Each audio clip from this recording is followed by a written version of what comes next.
Welcome to Roleplaying History, the podcast where we explore the history of role-playing games. I'm Wayne Davis, and I'll be your guide for today's tour. Episode 128, Game Conventions. Now, I do need to admit at the top of the show that I've sort of covered a couple of today's subjects in previous episodes, but as many of you know, I've done that from time to time with other subjects as well. Now, the reason I then do full shows on them is either because I didn't use all of the information that I had on them at the time I did it first, or I've since found a lot more goodies to use that, in my opinion, justify doing an entire episode. Last week's show is another example of that kind of thinking. I guess before we get into the show today, I do need to lay out what the standards are that I use to determine which conventions made the list and which didn't. First off, tabletop role-playing needs to be a large part of the convention itself. I mean, I know that the majority of conventions that target our sphere have at least some gaming in them, but for this show, I wanted to cover cons that have a lot of gaming in them. Also, video game heavy cons were, for the most part, excluded. There are some exceptions, and that's mostly because they met the first prerequisite I noted.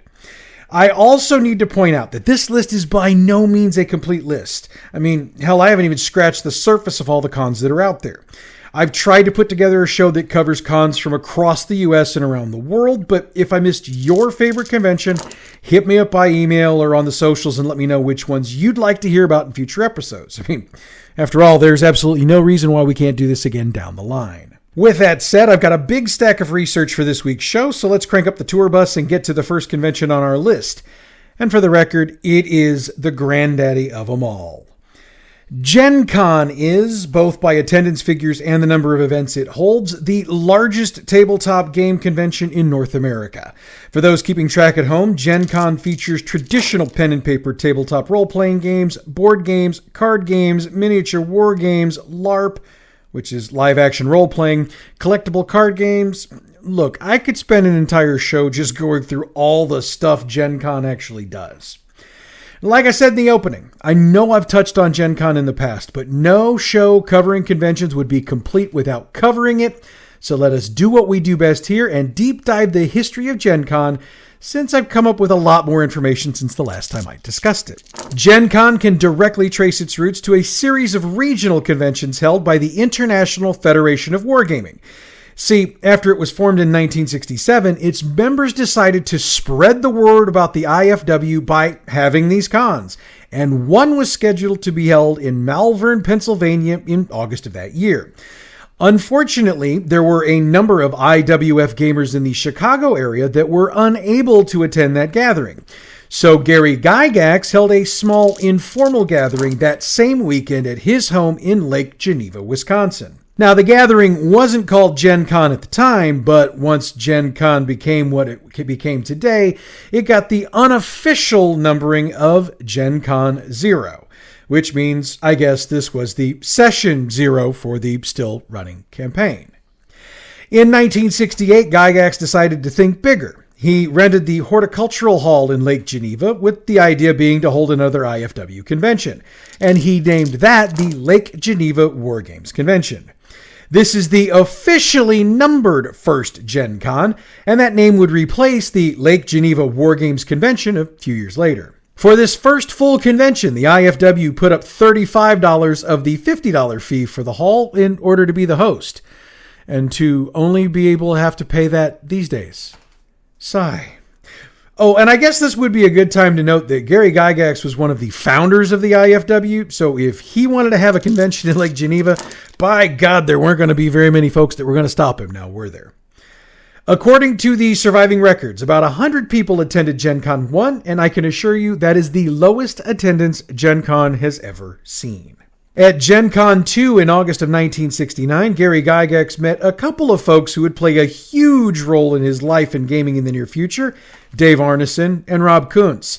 For those who don't know the importance of those two men, I'd refer you back to the very first episode of this podcast because we talk about them a lot. Now, I need to make something very clear here. During the first half dozen or so Gen Cons, the focus was on board games and miniature war games. And the reason for that should be very apparent. Dungeons & Dragons was not released until 1974. And since it was the first full tabletop role-playing game to hit the market, there wouldn't be much of a focus on them at Gen Con until 74-75. Now, as I mentioned, the name Gen Con was soon adopted for the convention, and it's based on the term Geneva Convention, which actually has two meanings here. The first, and the most obvious, is based on the international treaties concerning war, which makes sense since the games most commonly played at the early conventions were miniature war games. The second is a shortening of the term itself. So since the con was held in Lake Geneva, Wisconsin, some had been calling it the Geneva Convention. Shorten the two words and you get Gen Con. See what we did there? Moving on. One other trivia bit I wanted to squeeze in here is that beginning in 1971, the Lake Geneva Tactical Studies Association became a co-sponsor of Gen Con. And that is a mouthful I hope I don't have to do again in this show. Fast forward to 1975, and TSR took over the hosting and management of Gen Con, which made a lot of sense since TSR was the company responsible for D&D, and it was Gygax's company. Since he was the, as we like to say, founder of the feast, it only makes sense that his company would continue to be the one that was responsible for it. As Gen Con grew, it worked its way through a variety of different locations throughout the 1970s. At one point, it was held in an American Legion Hall, then on the campus of George Williams College. It also has the distinction of being held at the former Lake Geneva Playboy Resort, bunnies not included. However, in 1978, it found a permanent home on the campus of the University of Wisconsin-Parkside in Kenosha, and it stayed there for the next 6 years. So 6 years is permanent in this world. We'll get to it. During this later period of the 1970s, an attempt was made to expand Gen Con in order to reach more people. Gen Con West was held in California from 1976 to 1978, first in San Jose, then in San Mateo. Gen Con South was conducted in Jacksonville, Florida from 1978 to 1984. And finally, Gen Con East was held in 1981 and 1982, first in Cherry Hill, New Jersey, and then in Chester, Pennsylvania. Attendance for these branches of the Gen Con brand were fair, but ultimately not good enough to continue them long term. In 1985, Gen Con made the first big location shift in its history as it moved into the city of Milwaukee and set up shop at the Milwaukee Exposition and Convention Center, also known as the Mecca Arena. The stated reason at the time is that none of the other locations they'd been using had enough space to fit all of the vendors and gamers who wanted to participate. Gen Con saw a slow but steady increase in attendance after the move. They'd been at around 5,000 in 1985, but by 1995, they'd gotten to an average attendance of around 30,000. Attendance figures like these are what helped put Gen Con on the map as the premier event in the world of role-playing games. Part of that dominance began in 1992 when Gen Con broke every attendance record for game conventions in the United States to that point, with a total attendance of more than 18,000 people. The then new company, Wizards of the Coast, chose to debut this little collectible card game they'd created at the 1993 convention. And I think it might have done a little bit of business afterwards. That game? Magic the Gathering. And when I say it got popular quickly, I've got an example to prove my point. WotC had produced 2.5 million cards for the game, and while they were intended to last until the end of the year, the large majority of them were either sold during the convention or shortly thereafter. It's this convention reception that is frequently credited for kicking off the collectible card game craze that soon took over the gaming world, and that is credited with boosting Gen Con attendance to the 30,000 level it reached in 1995. It's also why pretty much any publishing company that can get to the con makes it a point to debut their stuff at Gen Con every year. Now, we all know that Wizards of the Coast bought TSR in 1997, and we know that WotC was subsequently bought by Hasbro in 1999. What that meant was that ownership and control of Gen Con passed to Wizards, then to Hasbro. They decided that the Mecca was no longer big enough to handle Gen Con, so they moved it to the Midwest Express Center, which would later be known as the Wisconsin Center, in time for the 1998 convention. In November of 1999, Wizards announced that Gen Con would be leaving Milwaukee after the 2002 convention in order to find a site that not only had a large enough building to hold the convention, but also enough accommodations close to the site to take care of all of those attendees. That last convention in Milwaukee wouldn't be run by Wizards or by Hasbro, though. Peter Atkinson, who was the founder of Wizards of the Coast, who left the company shortly after the Hasbro takeover, bought the convention from Hasbro earlier in 2002. The group he formed, Gen Con LLC, ran the 2002 convention in Milwaukee. Atkinson agreed with Hasbro's decision to move the convention, noting that the layout of the arena didn't work well, and he noted that the escalators in the convention center were frequently out of order, which made getting attendees from one game session to another more difficult than it needed to be. The new home he chose was Indianapolis, Indiana, which is where the convention is being held to this very day. Gen Con also got a name adjustment, as it's now known as Gen Con Indy. The home of Gen Con Indy has been the Indiana Convention Center from day one, and the con continues to draw between 20 and 30,000 attendees every year. In fact, in 2011, the Convention Center spent $275 million to complete a major renovation to the facility, and they specifically noted that a big part of the reason for that was to keep Gen Con in Indianapolis by providing more space for more attendees. Wizards of the Coast continues to be a large presence at Gen Con, and in 2004 they used the convention to celebrate the 30th anniversary of D&D, and it's assumed they'll be doing something big at the con in 2024 for the 50th. In 2005, the city of Indianapolis noted that Gen Con Indy generated the most direct visitor spending of any annual convention in Indianapolis, and if you've ever been to a gaming convention, you know why. With all the success of Gen Con Indy, Peter Atkinson decided it was time to once again try a convention in California. Dubbed Gen Con SoCal and based in Anaheim, it was always intended to be smaller than Gen Con Indy, and in 2005 it drew the most attendees it would draw while it still existed, just north of 6,000. That made it the third largest consumer hobby game convention in North America that year. That wasn't enough to keep it going long term, though, and it ultimately only ran from 2003 to 2006. When E3 did their big downsizing in 2006, Atkinson made it a point in several publications to note that he didn't want to see Gen Con become what he called a mini E3. That being said, Gen Con Indy has provided more show space for video game developers over the years, though it's still not the con's primary focus. Also in 2006, Gen Con LLC got into the Star Wars business, running the official convention called Star Wars Celebration. Needless to say, that convention tended to see some pretty big numbers, though now that Disney controls the product, Gen Con LLC isn't handling the con. Gen Con has also gone international over the years. The first European Gen Con was in Cambersands, Sussex, England in 1990.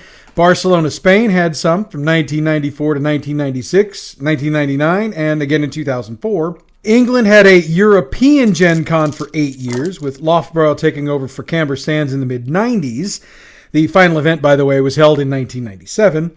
The European Con took the year off in 1998, but popped back up in Belgium in 1999. Again, it took a few years off, but came back in Paris when it was held in 2006, 7, and 8. Benelux Gen Con took place in the Netherlands in 1998 and again in 2000, and Brisbane, Australia got one in July of 2008 and September of 2009. There had been another one scheduled for 2010, but it was canceled for reasons not really explained anywhere that I was looking. In 2020, as a response to the global pandemic, Gen Con chose to cancel the event. However, they did realize that regular attendees would be looking for their fix of gaming goodness, so they chose to run an online version of the con. Sure, it wouldn't be the same thing as being there in person, but it would be a hell of a lot better than having nothing. And even though Gen Con returned to being an in-person event in 2021, the online version continued to run, and it continues to be run concurrently with the in-person event every year. Look, I could have done an episode of this podcast just covering Gen Con because there's so much to discuss, but since I want to get more cons in, I'll direct you to the Gen Con website if you want to learn more. That website is gencon.com. Now, I'm going to cheat a little bit for the next con on our list, and that's because it's my home convention. Archon is held in Collinsville, Illinois in late September every year, typically on the last weekend in September or what runs into the first weekend in October. It's what's called a multi-genre convention, which means it breaks my rule on conventions to cover for the show. Gaming is a big part of the con, but cosplay, literature, artwork, and fandom meetings are also big draws. And when I say big draws, I'm not kidding. Archon is considered to be the largest convention of its kind held in the greater St. Louis area, and that's a large area to draw from. Archon was originally held in 1977, and its original location was the Stouffer's Riverfront Towers in downtown St. Louis. That location is now known as the Millennium, by the way. That initial convention drew 253 people, and the numbers have only gone up from there. By 1982, Archon had relocated to the Chase Park Plaza Hotel, and Stephen King was a guest speaker. That con drew 1,750 people, and I'd imagine Stephen's appearance packed whatever ballroom he was in that day. For 10 years, 1983 through 1993, Archon was held at the Henry VIII Hotel near Lambert Airport, and kind of makes sense if you think about it, since a number of attendees will fly in for the con. By the way, that hotel no longer exists, so that little bit of nostalgia is gone. In 1993, Archon settled into what has been its home ever since, the Gateway Convention Center in Collinsville. It's about a 20-minute drive from downtown and has all the accommodations you'd want for a convention. In 1996, the convention drew a then-record number of attendees at 2,500, and that's been attributed to the appearance of author Ray Bradbury, and I'd again bet his appearance packed a double-sized ballroom at the convention center. That record for attendance was broken in 2006 for Archon 30. 2,800 folks attended the con, and attendance continued to hover around that number for a number of years to follow. Now, I know role-playing games are really what I'm covering on this show, but one of the things that Archon is best known for is its masquerade. For those who don't know what one of those is, it's essentially a costume contest, though it's a lot more than that. Cosplayers from around the country, and around the world if I'm being honest, come to Archon to compete every year. There are 4 classes of competition, and the attention to detail in the various costumes can rival those of professional costume builders and makeup artists. The masquerade is held on Saturday night and is considered to be the final official event for the day, though several other smaller games and events are held at the convention hotel as the evening progresses. Now, I bring up Archon not only because it's my hometown convention, but also because I'm working with the organizers of the game room at the con to bring more attendees in. So, if you're at all interested in playing games, running games, or heck, if you're a small business owner looking to sell your wares, an artist looking for another outlet to sell your goods, or an independent author looking to promote and sell your books, Archon's definitely going to be the place to go. The website for Archon is archonstl.org. Or you can hit me up on the socials and I'll get you in contact with the folks you need to speak with. One final note here is that Bad GM Productions has been at Archon the past 2 years, and we're working up something even bigger for the 2024 version. For the next convention on our list, we head back to Lake Geneva, Wisconsin. GaryCon is a convention held there every year in celebration of the life of one Gary Gygax. His son Luke was looking for a way to honor his father after he died in 2008, and he drew his inspiration from the number of different tribute games held in the immediate aftermath. Some people played virtual games at virtual conventions online, others held impromptu game events around the world, and Gary's friends and family, well, they weren't any different. They held an impromptu event after Gary's funeral on March 8th, 2008. It was held in the American Legion Hall in Lake Geneva, which is where several Gen Cons would be held in the 1970s. Full circle moment. This event is now considered to be GaryCon 0.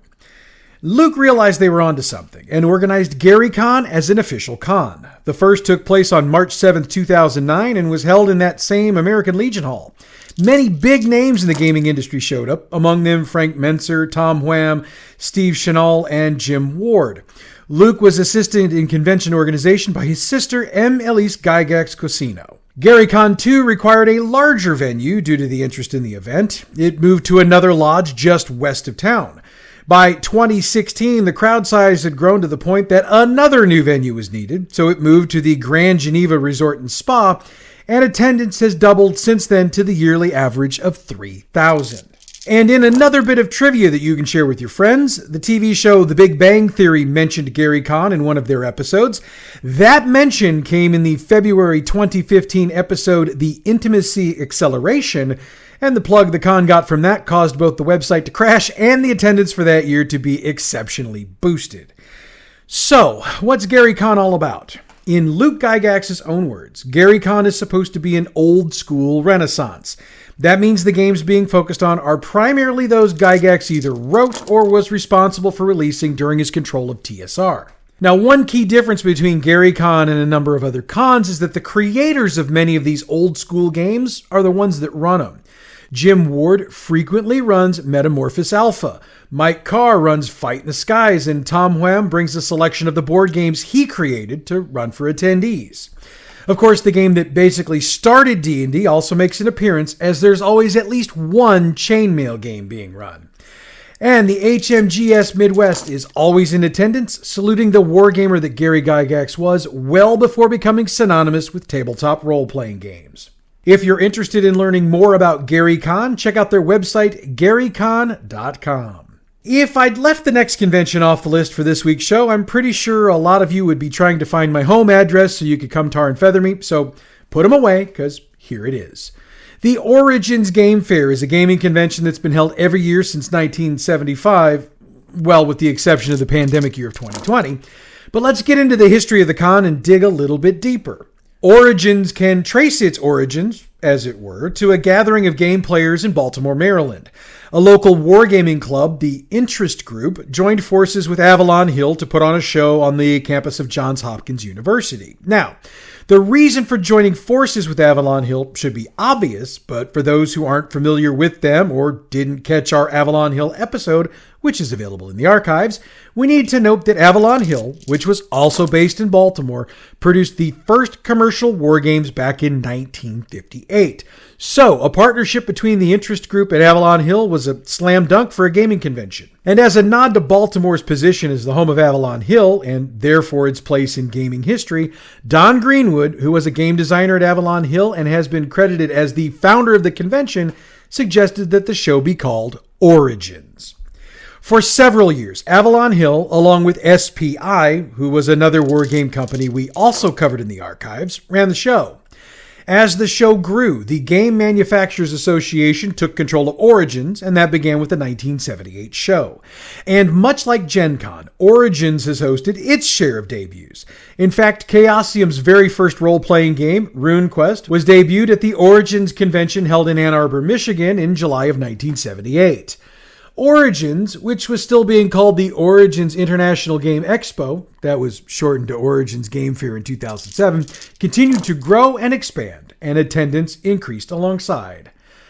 Now, here's a fun fact, and one that I probably should have used earlier in the show. In 1988 and in 1992, Origins joined forces with Gen Con to hold one huge convention in Milwaukee. Would have loved to have been a part of that. As a matter of fact, if you went to one of those, hit me up on the socials or email and tell me just how cool they were. Please. In 2020, due to the pandemic, Origins announced that they were moving their convention from their usual dates in mid-June to October. What they decided to do instead in June was what they called Origins Online. In promoting the event, they noted that attendees could demo and buy games and merchandise, as well as attend streaming workshops and educational seminars. The online event was canceled, and I'm not going to get into the why of that due to the controversial subject matter involved in it. I do want to add, though, that the physical convention itself was also canceled due to concerns that COVID-19 was still serious enough that they didn't want to host a super spreader event. 2020 is, to this point, the only year since the convention began that they haven't run one. Origins spent its first 20 years moving from city to city. Staten Island, New York, Ann Arbor, Michigan, and San Mateo, California are just three of the cities that hosted Origins between 1975 and 1995. Baltimore hosted Origins more time than any other city during this period at 5 times, 1975 and 76, 1982, 1987, and 1991. In 1996, Gamma decided it was in the best interest of the convention to find a permanent home, and they settled in Columbus, Ohio, where they've been ever since, running out of the Greater Columbus Convention Center. So we've talked a little history, but we really haven't looked at what Origins has in store for its attendees. The first thing we need to note is that every Origins has a theme. This theme drives the decorations and even some of the events that are held during the con. Also, it drives the Origins mascot. And yes, they have a mascot. See, he'll be wearing an outfit that fits the theme for that year's convention. 2012 was time travel. 2014 was monster. 2017 was dragons. You're getting the picture. Origins has been known to conduct a survey to determine the theme for the con, so if you're interested, you might want to check out their website. The Origins Game Fair is also the home of the Origins Awards. You hear me talk about these frequently when I talk about different games, and winning one of these is still considered to be an honor in the game industry. The Charles S. Roberts Awards for historical board gamers were also presented at Origins at one time, but they have since moved to the World Board Gaming Championships. I'm going to have to do a show on that at some point, I have a feeling. Insofar as what's being played, it's the fare you'd expect. Board games, collectible card games, LARPs, and role-playing games, and they're available all over the convention center. And attendance for these is almost always standing room only, if you're lucky. If you're interested in checking out more about Origins or in attending the convention, check out their website, originsgamefair.com. Next up, let's head to the southeast portion of the U.S., Dragon Con is held yearly in Atlanta, Georgia, and draws crowds of around 80,000 annually. But let's check our history and see how they got to that lofty number. Dragon Con came to life in 1987, and it was developed by an Atlanta area science fiction and gaming group called the Dragon Alliance of Gamers and Role Players, or DAGGR for short. The founders of the feast in this instance were a board of directors that included John Bonnell, David Cody, Robert Dennis, Mike Helba, Pat Henry, and Ed Kramer. Now, the name Dragon didn't come from what you think it might have come from. It came from Kramer's computer, which was a Dragon computer. It hosted a local bulletin board system called the Dragon that was a central hub for those involved with the group. The first flyers for Dragon Con appeared at the 1986 Atlanta Worldcon Confederation. And in a sign of things to come, before the first Dragon Con even took place, it was tapped to be the host of the 1990 Origins Convention, which was hosted at the Atlanta Hilton. That initial convention took place at the Piermont Plaza Hotel and drew in 1,400 fans, and the guests of honor were a literal who's who. Michael Moorcock, Lynn Abbey, Robert Aspirin, Robert Adams, Richard Garriott, Gary Gygax, and the Toastmaster for the event, Brad Strickland. Moorcock entertained the attendees with a performance with Blue Oyster Cult's Eric Bloom. The songs he chose, by the way, were Veteran of the Psychic Wars and Black Blade. Would have liked to have been a part of that. 1988's convention had some big shoes to fill, but they did a pretty good job with names like Alan Dean Foster, Fred Saberhagen, Margaret Weiss, Tracy Hickman, Gary Gygax, and Larry Elmore. By 1989, the attendance for the con had jumped to 2,400 fans, and the event had moved to the Omni Hotel and Convention Center. 1 year later, the attendance doubled, and they added a comics expo, hosted Origins, as we mentioned moments ago, and added another hotel for the convention in the Atlanta Sheraton. 1991 brought robot battles to Dragon Con. This is the second oldest robotic competition event in the world and is still held annually. In 1995, attendance grew to more than 14,000, and Dragon Con has taken to hosting the International Starfleet Conference. And in 1999, the first Miss Klingon Empire beauty pageant was added. And I don't have anything to add to that, since today is not a good day to die. Just saying. As Dragon Con hit its 20th anniversary in 2007, attendance had jumped to 22,000, and those numbers continue to grow, heading just north of 80,000 in 2017. As with pretty much every other convention in the world, Dragon Con was canceled in 2020 due to the global pandemic. They did hold a virtual event during the same dates with online vendors, games, and seminars. The live event returned in 2021, and things have gotten pretty much back to normal here in 2023. So, let's talk about the convention itself. Dragon Con runs 4 days with 3,500 hours of panels, seminars, demonstrations, and workshops. And those cover the gamut, so I'm not going to get too specific here. Let's just say you can catch anything from alternative history to the Lord of the Rings, Star Trek to the X-Files, and whatever else floats your geek boat. I'm just saying. Music is also a big part of the convention, as bands like Blue Oyster Cult, Jefferson Starship, the Bloodhound Gang, and Gwar have performed sets at the con over the years. I I'm going to let that go. There's also a festival for short films, and it's all about those independent short films that seem to struggle to find an audience due to lack of funds for promotion. Now look, there's a ton more stuff to cover concerning what takes place on the convention floor, but I'll direct you to their website to learn about all of that. I did want to point out that DragonCon hosts a parade through downtown Atlanta. That began in 2002, and with the exception of when the con was canceled in 2020, it still takes place today. It's covered live on one of the local television stations and is streamed online. It's been reported that DragonCon brought in about $65 million to the city of Atlanta in 2015, and that's when the attendance was only around 70,000. DragonCon also raises funds for a number of charities, and they designate which ones they're raising funds for in a given year. Between 2005 and 2012, DragonCon raised in the neighborhood of $250,000 for charity.